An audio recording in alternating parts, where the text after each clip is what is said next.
Everyone, Ram Ram आप सभी को। कैसे हो? उम्मीद है कि आप सब लोग बहुत बढ़िया हैं। तो गाइज़, आप लोगों को पता है कि जैसे दिवाली फेस्टिव नज़दीक ही आ रहा है और इस टाइम पर हमें ये होता है कि हम है ना, जो हाउस वाइफ होती हैं या फिर दूसरे भी पर्सन होते हैं, वो अपने घर की डीप क्लीनिंग ज़रूर करते हैं। तो आज है ना, मैं आज आप लोगों को एक ऐसा तरीका बताने वाली हूँ जिससे आपका काम भी फटाफट हो जाएगा, आपको थकावट भी महसूस नहीं होगी और आपका टाइम भी बहुत कम लगेगा। तो करना क्या है आपको गाइस, आपको है ना अपने होम क्लीनिंग है जो 1 से 1.5 महीना पहले शुरू कर देनी है। अगर आपको लगता है कि आपका घर बहुत ज़्यादा बड़ा है तो आप 1.5 महीना पहले शुरू कर सकते हैं। अगर आप लोगों को लगता है कि आपका घर छोटा है तो आप 1 महीना पहले शुरू कर सकते हैं। तो गाइज़, उससे क्या होगा, उससे है ना हमारे टाइम और समय दोनों की बचत हो जाएगी। कैसे? जैसे आप लोगों को है ना हर दिन 1 घंटा लेके चलना है। आप लोगों को ये टारगेट बनाना है कि मुझे 1 घंटा हर रोज़ अपने घर की कुछ न कुछ चीज़ें जो है क्लीन करनी ही करनी है। तो उससे है ना आप को थकावट भी महसूस नहीं होगी और आपके और काम भी बन जाएंगे। और काम जैसे कि आपके बच्चे स्कूल जाते हैं तो उनको खाना देना भी होता है। और बाद में ये होता है ना कि जैसे फेस्टिव नज़दीक आ जाता है, हमें रहता है कि 1 हफ़्ता पहले हम कर लेंगे। और क्या होता है, करना शुरू तो कर देते हैं हम लोग, लेकिन जैसे ये होता है इनके 2-3 दिन रह गए, एक तो आप में चिड़चिड़ापन आएगा। वो कैसे? क्योंकि है ना, जब तक ये रहता है कि हमारा घर अच्छे से साफ़ नहीं हुआ है तो तब तक हमें टेंशन रहती है और उस टेंशन की वजह से हमें थोड़ा चिड़चिड़ापन भी आता है। और जैसे बच्चे बीच में फिर टोक देते हैं कि मम्मा खाना चाहिए हमें, या फिर बहुत सारे होते हैं कपड़े चेंज, जिनके बेबी छोटे होते हैं वो भी।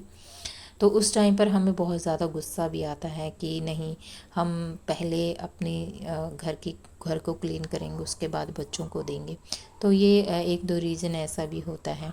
और सबसे पहले आप ये बना लीजिए कि आपको किस चीज़ से कहाँ से शुरुआत करनी है। जैसे कि मैंने तो अभी दीवार से ही शुरू किया है, क्योंकि दीवार भी हमारी गंदी होती है। तो उस पर एक कपड़ा लपेट लिया था मैंने और उसको है ना सारे घर में इस तरह से, मतलब, और जो नीचे की दीवार रह गई थी उसको मैंने झाड़ू से साफ़ कर दिया था। और सेकंड टिप्स ये है कि इसे जैसे कि आप लोगों के घर में अगर पुराने कपड़े रखे हैं, आपके पुराने, आपके हस्बैंड के, बच्चों के, आप लोगों को लगता है कि आप उसे यूज़ नहीं करना चाहते हैं, आपके यूज़ के नहीं हैं, तो कोशिश कीजिए कि आप दूसरों को वो कपड़े दीजिए, क्योंकि दूसरों की भी मदद हो जाएगी और आपका घर भी खाली रह जाएगा। चौथी टिप्स ये है गाइस, जैसे आप अपना जो किचन साफ़ करते हैं तो किचन में बहुत सारे, आप लोगों को पता है, बहुत ऑयल रहता है हमारा। हम कितना भी कोशिश कर लें, हमारा ऑयल लगता ही लगता है डिब्बे पे या फिर झाँकी वगैरह होती है उन पे। तो आपको क्या करना है, थोड़ा सा आपको गर्म पानी ले लेना है, उसमें डिटर्जेंट डाल लीजिए और थोड़ा सा उसमें विनेगर डाल दीजिए। आपकी जो किचन है ना, काउंटर टॉप है, किसी भी तेल को इतना नीट एंड क्लीन कर देगा ना वो, बहुत अच्छा। और गाइस, 5वीं टिप्स ये हैं, जैसे कि हमें ये होता है ना कि जैसे हमारे घर में पुरानी घड़ी होती है या फिर कोई टूटा फूटा इस तरह का सामान होता है, प्लास्टिक का सामान होता है, हमें लगता है कि नहीं अब नहीं फिर देंगे उसको। तो कोशिश कीजिए कि आप लोग है ना उसे दिवाली से पहले अपने घर से निकाल दीजिए, क्योंकि इससे है ना थोड़ी सी हमें भी होता है ना कि हमें लगता है कि यार ये चीज़ बढ़िया है, वो आंखों के सामने दिखती है तो हमें बहुत ज़्यादा इरिटेट होता है।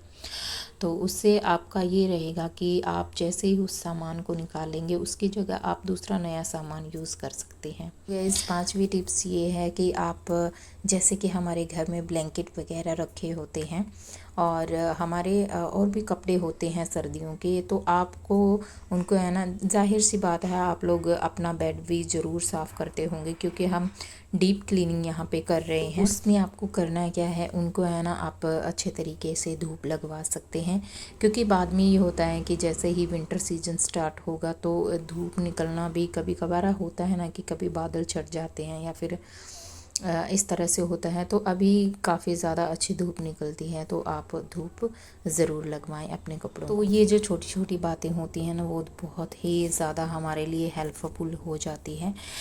ये रहता है कि अगर हम 1 डेढ़ महीना पहले शुरू कर देते हैं अपनी क्लीनिंग, तो हमें अपने लिए भी टाइम निकालना बहुत ज़्यादा ईजिली हो जाता है, और हमें है ना ये रहता है कि हम रिलैक्स हो जाते हैं उस टाइम तक। और बीच में आप लोगों को पता है कि करवा चौथ भी पास में ही रहता है, जैसे कि दशहरे के आसपास।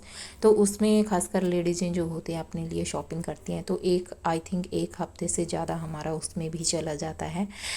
तो कोशिश कीजिए कि आप जो क्लीनिंग है वो थोड़ी थोड़ी करके दिवाली से पहले, यानी 2-3 दिन पहले भी अगर आपकी हो जाएगी, तो आप दिवाली की शॉपिंग भी आसानी से कर सकते हैं। जैसे आपको कहीं जाना है, खुद के लिए सामान लेना है, बहुत सारा हो जाता है ना, दिवाली पे हम डेकोर का सामान लेकर आते हैं, तो उसको क्योंकि अगर हमारे पास टाइम नहीं होगा तो हम कैसे लेकर आएंगे उसको, तो टाइम निकालना बहुत ज़्यादा ज़रूरी है।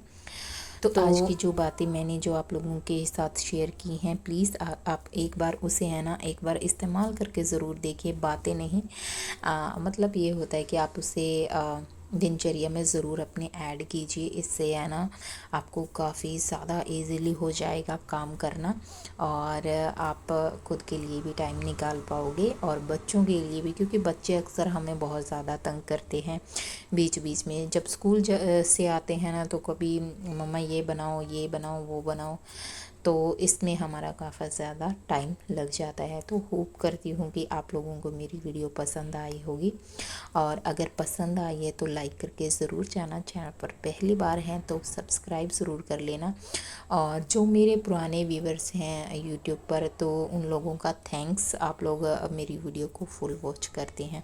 तो मिलती हूँ आपको नेक्स्ट वीडियो में। Bye bye friend.